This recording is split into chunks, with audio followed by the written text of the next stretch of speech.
दोस्तों, YouTube के कुछ चैनलों पर तिल का ताड़ कैसे बनाया जाता है, इसे हम आज के इस वीडियो में बताने की कोशिश करेंगे। मसलन देश के दो बड़े पत्रकारों ने YouTube के किन्हीं चैनल पर कह दिया कि बनारस से कांग्रेस नेत्री प्रियंका गांधी चुनाव लड़ सकती हैं। दोस्तों, ये दोनों पत्रकार कांग्रेस के प्रवक्ता जैसे नहीं है, मगर बस इस बात को लेकर या कि पकड़कर YouTube के 4 PM न्यूज चैनल के जनाब राशिद जहीर ने लगभग 9 मिनट का एक वीडियो बना डाला, जिसका चेहरा यानी कि थंबनेल है कांग्रेस का नया मास्टर स्ट्रोक, मोदी के सामने लड़ेंगी प्रियंका गांधी। इस वीडियो का शीर्षक है देश के दो वरिष्ठ पत्रकारों का खुलासा। दोस्तों, मुझे लगता है कि 9 मिनट के इस विश्लेषण या की भाषण में केवल व्यूज और वॉच टाइम बढ़ाने के लिए ही शायद यह वीडियो पोस्ट किया गया है, यानी प्रतिदिन 1 करोड़ व्यूज लाने के लिए शायद 4 PM चैनल का हिस्सा हो। दोस्तों, ये माजरा क्या है? श्रृंखला के इस वीडियो को देखकर आप हमारी बात से सहमत हों तो मुस्कान जी के स्टडी पॉइंट चैनल को सब्सक्राइब करें और बेल आइकॉन का बटन दबाएं। धन्यवाद।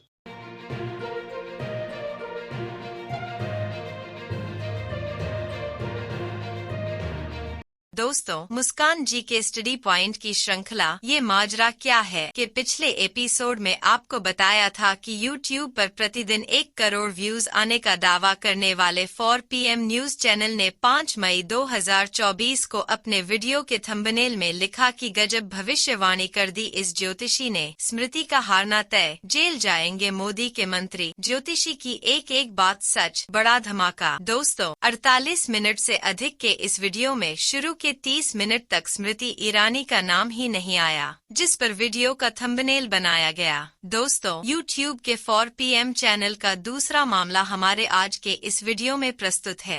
4 PM न्यूज चैनल टीम के जनाब राशिद जहीर ने 8 मिनट का जो वीडियो पोस्ट किया है, उसके थंबनेल में लिखा है कांग्रेस का नया मास्टर स्ट्रोक, मोदी के सामने लड़ेंगी प्रियंका गांधी, प्रश्नवाचक। दोस्तों, आज की चर्चा इसी वीडियो पर है। दोस्तों, अपने मूल विषय पर आने से पहले आपको बताना चाहेंगे कि मोबाइल, लैपटॉप या कि कंप्यूटर पर इंटरनेट के जरिए कोई काम करना है तो यह सेवा मुफ्त में नहीं मिलेगी। आज शहर से लेकर गांव कस्बे तक हर दूसरे तीसरे व्यक्ति के पास मोबाइल है जो कि इंटरनेट की सेवाएं लिए हुए हैं। मोबाइल पर 28 दिन की इंटरनेट सेवा के लिए रिचार्ज करना हो तो लगभग 250 रुपए लगते हैं, जिसमें 1 दिन के लिए मात्र 1.5 GB का डाटा मिलता है। अगर आप किसी न्यूज, रेसिपी, भजन, भविष्यवाणी या की फिल्म देखते हैं तो आपका डाटा कम होता जाता है। ऐसे में अगर कोई न्यूज चैनल अपने आकर्षक थंबनेल और शीर्षक के जरिए आपको लुभाने का कृत्य करें और वीडियो देखने के बाद आपको महसूस हो कि खोदा पहाड़ निकली चूहिया,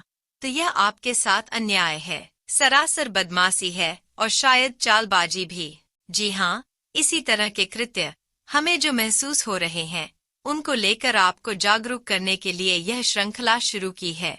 किसी से हमारी कोई दुश्मनी नहीं है, न हम पूर्वाग्रह से ग्रसित हैं और न ही अपने चैनल के व्यूज बढ़ाने के लिए यह कर रहे हैं। दोस्तों, 4 PM न्यूज चैनल के जनाब राशिद जहीर ने अपने थंबनेल अनुसार इस वीडियो में जो कहा है, इसे गौर से सुनिए और स्वयं निर्णय करिए। 4 PM न्यूज नेटवर्क में दोस्तों आपका स्वागत है। मैं हूं आपके साथ राशिद जहीर। कांग्रेस आई ने जब राहुल गांधी का रायबरेली से पर्चा भरने की बात को छुपा करके अचानक ही काम किया, मास्टर स्ट्रोक कहलाया जाने लगा और वहां एक बयान यह आया कि अभी कांग्रेस आई बहुत सारे ऐसे स्टेप ले सकती है जिससे आप चौंक जाएं। हो सकता है लें, लेकिन राजनीतिक पार्टियां ऐसा करती है। मैंने दोस्तों 1 दिन पहले बताया था कि मेरी राजनीतिक समझ यह कहती है कि राहुल गांधी अमेठी में इन्वॉल्व नहीं होंगे। उसके बहुत सारे रीजन हैं, आप सुन चुके हैं। एक रीजन तो मैं आपको और भी बता देता हूं कि राहुल गांधी इसी बात पर अटके रहते कि स्मृति ईरानी पहले की तरह उन पर झूठे या सच्चे तथाकथित आरोप लगाती रहती है। इन्होंने यूं देखा है, इन्होंने सीटी बजाई है, इन्होंने यह किया है, पहले भी आप देख चुके हैं। चलिए खैर, उसको बंद कर दीजिए।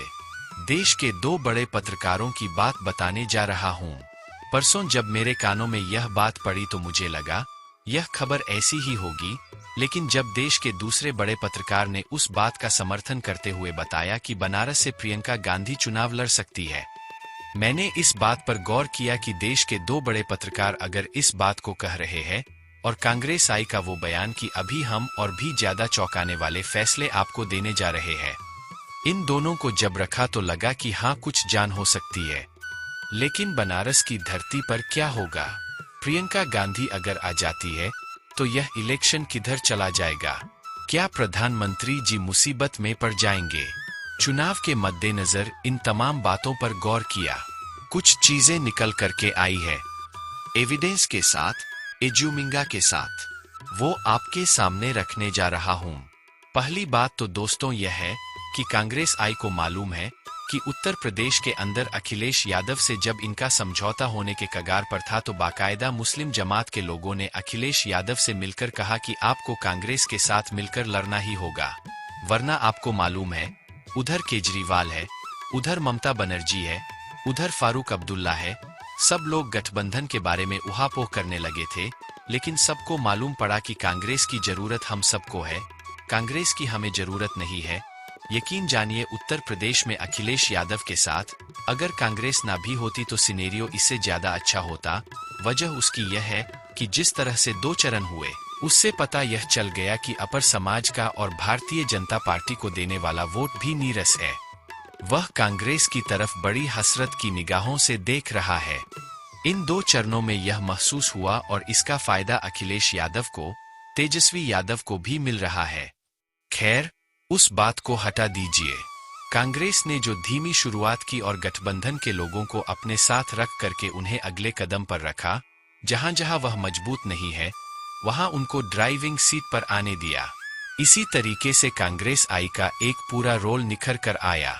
उत्तर प्रदेश में कांग्रेस आई को जितना पहले माना जाता था उससे कहीं अब ज्यादा माना जाने लगा है। दो चरणों के बाद लोगों ने जिस प्रकार से दलित ने, मुस्लिम ने, यादव ने, पंडितों ने, ब्राह्मण, इन लोगों ने जो विश्वास दिखाया है, उससे महसूस यह हो रहा है कि कांग्रेस आई जीवित होने लगी है, खास करके उत्तर प्रदेश में। ऐसे समय में क्या बनारस में अगर प्रियंका गांधी लड़ जाए तो क्या वाकई मोदी जी के लिए प्रॉब्लम हो जाएगी? प्रधानमंत्री के कद को देखकर लगता नहीं कि हो जाएगी, लेकिन फिर भी कांटे का मुकाबला हो सकता है। इस मुकाबले से होगा क्या? पहली बात, श्रवण गर्ग बहुत बड़े पत्रकार, बहुत बड़े संपादक, उनका परसों मैंने बयान सुना। हमारे 4 PM पर भी आए थे, उन्होंने वहां पर भी बताया। अभय दुबे, आप जानते हैं, राजनीतिक विश्लेषक है। दोनों की बातें जब मैंने सुनी, मुझे लगा कि इन दोनों को थोड़ा सा मुवाजा कर लेना चाहिए। पता यह चला कि वाकई अगर प्रियंका गांधी लड़ जाती है तो जो कंडीशन स्मृति ईरानी को लेकर, राहुल गांधी को लेकर के भारतीय जनता पार्टी और गोदी मीडिया कर रहा था, यानी कि उनको इन्वॉल्व करने की कोशिश कर रहा था सिर्फ अमेठी में, वह काम मोदी जी के साथ हो जाएगा बनारस से अगर प्रियंका गांधी लड़ती है।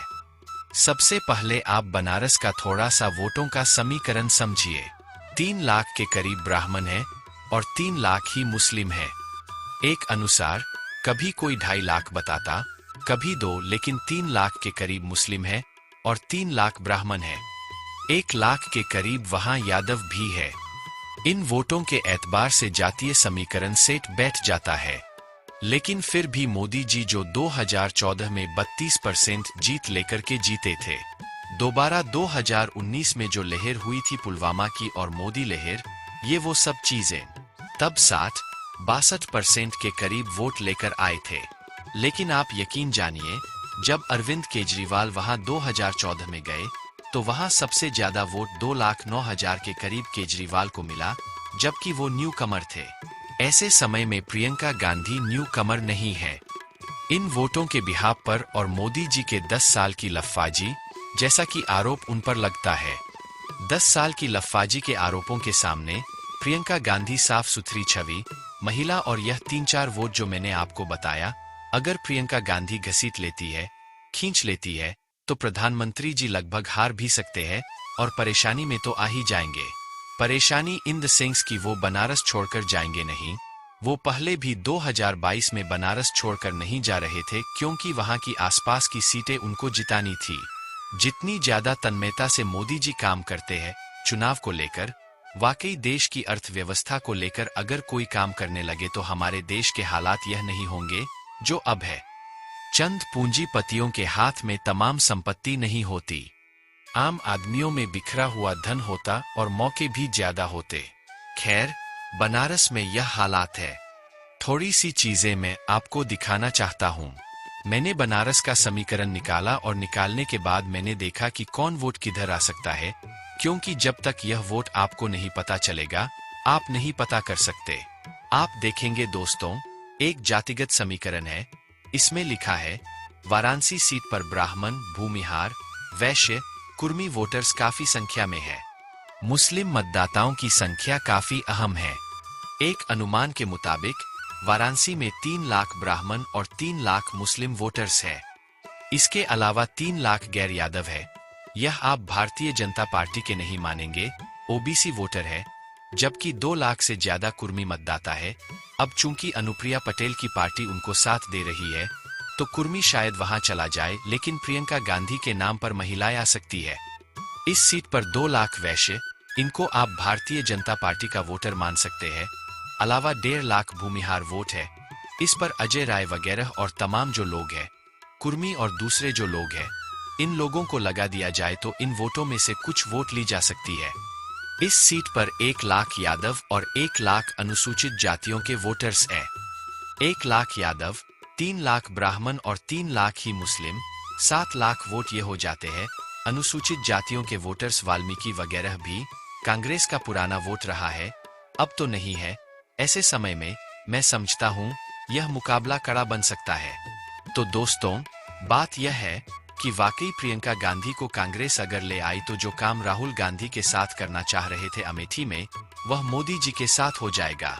तो यह 2 बड़े पत्रकारों की बात मुझे लगी, संभावना इसकी ज्यादा है और प्रियंका गांधी एक तुरूप का इक्का भी साबित हो सकती है।